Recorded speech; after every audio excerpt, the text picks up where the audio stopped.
झारखंड के एक जंगल में बहुत सारा पक्षी रहते थे। वह बहुत ही खुश थे। तभी उस जंगल में कहां से एक बिल्ली आती है। इतनी सारी चिड़िया को देख के बिल्ली बोलती है, अरे वाह, इतनी सारी चिड़िया मुझे खाने को मिलेगा, मेरा तो मौज ही मौज है। बोल के पक्षियों का शिकार करने लगती है।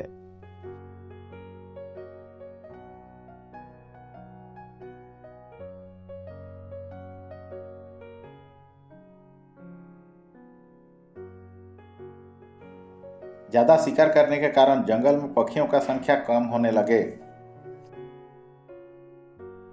जंगल में सभी पक्षी एक मीटिंग करते हैं कि बिल्ली से कैसे छुटकारा मिलेगा।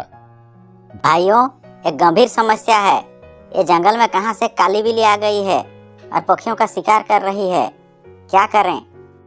आप ही बताइए उल्लू महाराज, हम लोग क्या करें? वो काली बिल्ली से कैसे बचें? मीटिंग में विचार होता है कि हर रोज एक पक्षी बिल्ली के पास जाएगा उसका भोजन बोने। उसी एक पक्षी को उस दिन बिल्ली खाएगा। उस दिन और शिकार नहीं करेगा। और सभी पक्षी जाके बिल्ली से मिलते हैं और यही प्रस्ताव देते हैं, बिल्ली मौसी, आप मनीषा पक्षियों का शिकार ना करें। आज जंगल में पक्षियों का एक मीटिंग हुआ था। हमारा पक्षियों में से हर रोज एक पक्षी आपके पास आएगा। सिर्फ उसे ही उस दिन आप खाएंगे। उस दिन और शिकार नहीं करेंगे। ठीक है। बिल्ली सोचता है मुझे बैठे बैठे खाना मिल जाएगा। सोच के मान जाती है। शर्त के मुताबिक हर रोज एक पक्षी बिल्ली के पास जाते हैं। बिल्ली उसे खाती है और गुफा में आराम करते रहती है।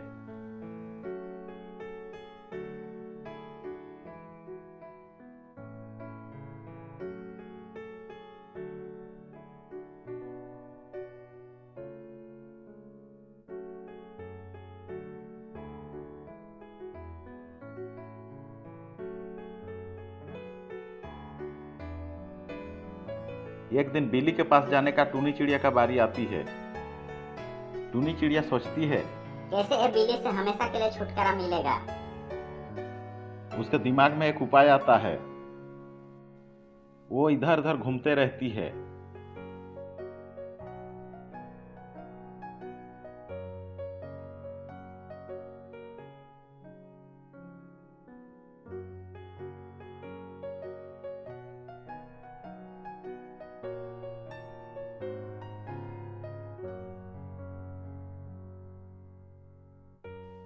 और बहुत लेट करके बिल्ली के पास पहुंचती है।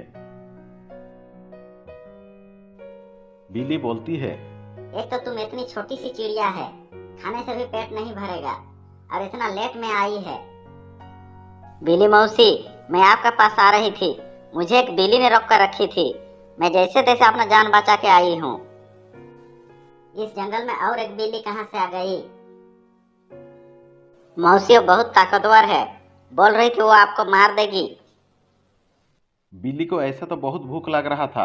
उसे बहुत गुस्सा आ जाता है। बोलती है, चलो मुझे उसे दिखाओ। पहले उसे मारूंगी और बाद में तुझे खाऊंगी। ठीक है, चलिए।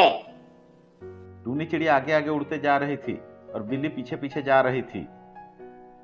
जंगल में इधर उधर घूमते घूमते टूनी चिड़िया नदी के पास रुक जाती है और बोलती है, मौसी, और बिल्ली अभी आपके डर से नदी में छुप गया है।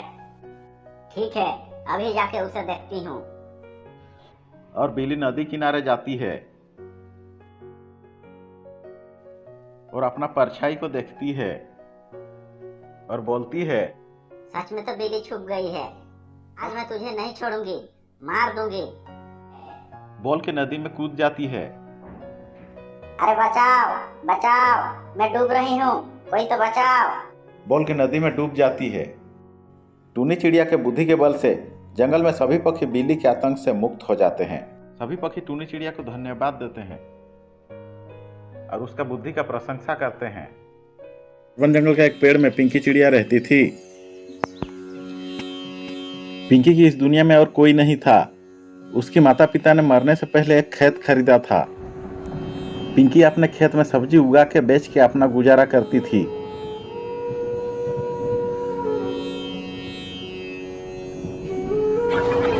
एक दिन अचानक गांव में तेज बारिश आता है और बाढ़ में पिंकी का घर बह जाता है।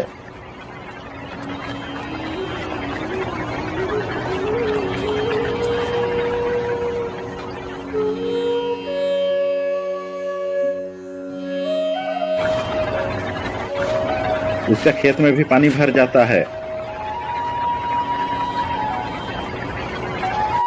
ये क्या हुआ? अब मैं कहाँ जाऊंगी? मेरी तो कोई रिश्तेदार भी नहीं है जो मेरी मदद करे। पिंकी का सारे खेत पानी में भरा होता है और उसमें एक आम का पेड़ होता है जिसे कुछ नहीं होता है। पिंकी की नजर उस आम का पेड़ पर पड़ जाता है। अरे इस पेड़ को तो कुछ नहीं हुआ है और इस पर तो बहुत सारी आम लगा हुआ है। मैं इन आमों को जंगल के बाजार में बेचूंगी और जब पैसे मिलेंगे उससे अपने रहने के लिए एक घर खरीदूंगी। पिंकी आम के पेड़ से बहुत सारा आम तोड़ लेती है और जंगल के बाजार में बेचने चली जाती है।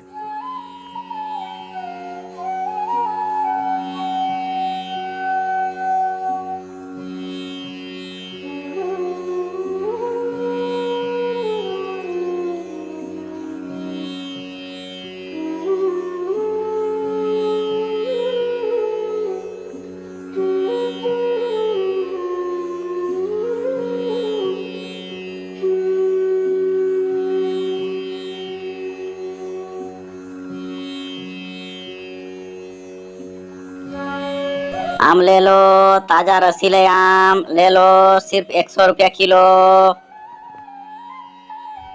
धीरे धीरे उसके सारे आम बिक जाते हैं और आमदनी अच्छे होने लगती है।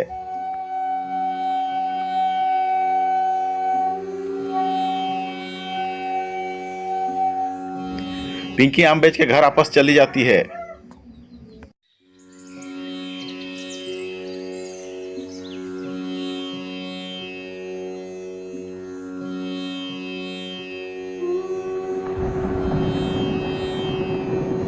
एक दिन पिंकी आम बेच रही थी, तभी एक छोटी सी चिड़िया आती है, बोलती है, दीदी दीदी, क्या आप मुझे खाने के लिए एक आम देंगे?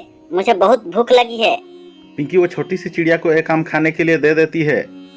वो छोटी सी चिड़िया खुशी खुशी आम खा लेती है, फिर वहां से चली जाती है।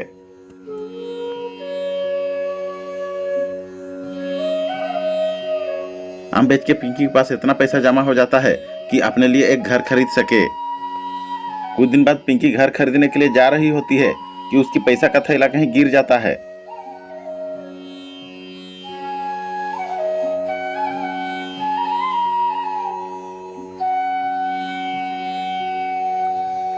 पिंकी इधर उधर बहुत खोजती है मगर पैसा का बैग कहीं नहीं मिलती है।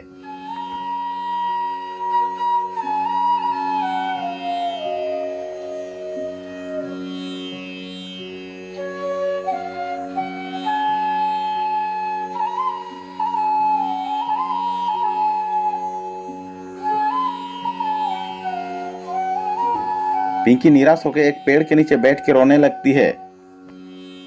तभी वो छोटी सी चिड़िया जिसे पिंकी आम खाने के लिए दी थी वो आती है। वो पिंकी को रोते हुए देख के बोलती है, दीदी दीदी, क्या हुआ? आप क्यों रो रहे हैं? मैं घर खरीदने के लिए जा रही थी, मेरा पैसा का बैग रास्ता में कहाँ गिर गया। बहुत ढूंढा मगर नहीं मिला। और रोने लगती है। तभी वो छोटी सी चिड़िया एक परी में बदल जाती है।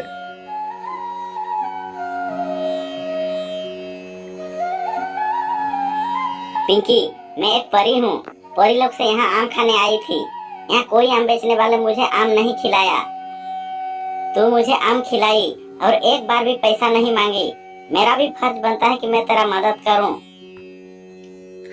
कहकर परी अपने जादुई शक्ति से एक आम का घर बना देती है और अंदर में जादुई आम से भर देती है। जादुई आम जो कि सोने से होते हैं।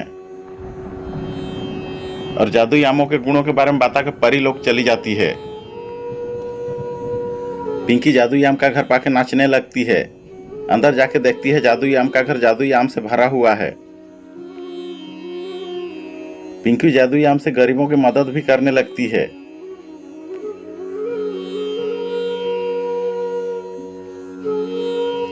पिंकी की पड़ोस में रहने वाला कालू को अगर जब पिंकी के जादुई आम का घर के बारे में पता लगता है, वो देखने जाता है। अरे ये जादुई आम का घर तो बहुत सुंदर है और सुना है अंदर में जादुई आमों से भरा हुआ है जो कि अलग अलग गुणों से भरा हुआ है। एक काम करता हूँ, आज रात को सारे आम को चुरा के ले जाऊंगा। रात को कालू कौआ आके सारे आम को चुरा के अपना घर ले जाता है और आराम से सो जाता है। जब सुबह होती है जादुई आम अपना कमाल दिखाने लगता है।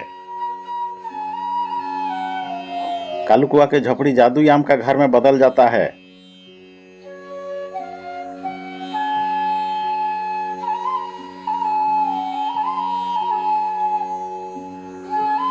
उधर पिंकी अपना जादुई आम का घर को खोजने लगती है। खोजते खोजते पिंकी कालू कौआ के पास पहुंचती है। देखो कालू, मेरा जादुई आम तुमने चुराया है, प्यार से दे दो नहीं तो अच्छा नहीं होगा। अरे पिंकी भाग यहाँ से, मैं तो अपना माँ बाप का नहीं सुनता, तेरा क्या सुनूंगा। कहकर भगा देता है। पिंकी दुखी होकर चली जाती है। तभी थोड़ी देर बाद एक छोटी सी चिड़िया आती है। भैया भैया, मुझे एक जादुई आम दे दो ना, मैं बहुत गरीब हूँ। चल भाग यहाँ से, यहाँ कोई जादुई आम नहीं है, होता भी तो मैं तुझे नहीं देता, यहाँ का भंडारा खोल कर बैठा हूँ। और छोटी सी चिड़िया को धक्का दे देता है। चिड़िया गिर जाती है और उठकर परी के रूप में आ जाती है।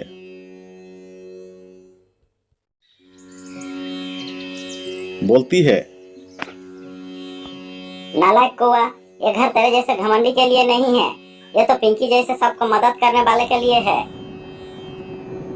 तू तो मदद करने के बदला में धक्का दे रहा है। रुक, तुझे अभी सबक सिखाती हूँ। कहते ही जादुई आम का घर उड़ने लगती है और कुछ ही समय में आसमान में पहुंच जाता है और कालू कौआ को धक्का दे देता है। कालू कौआ नीचे गिर जाता है। पिंकी अपने जादुई आम का घर को आसमान में उड़ते देख बहुत खुश हो जाती है। जादुई आम का घर अपना पुराना जगह में पहुंच जाता है। पिंकी परी को धन्यवाद देती है। परी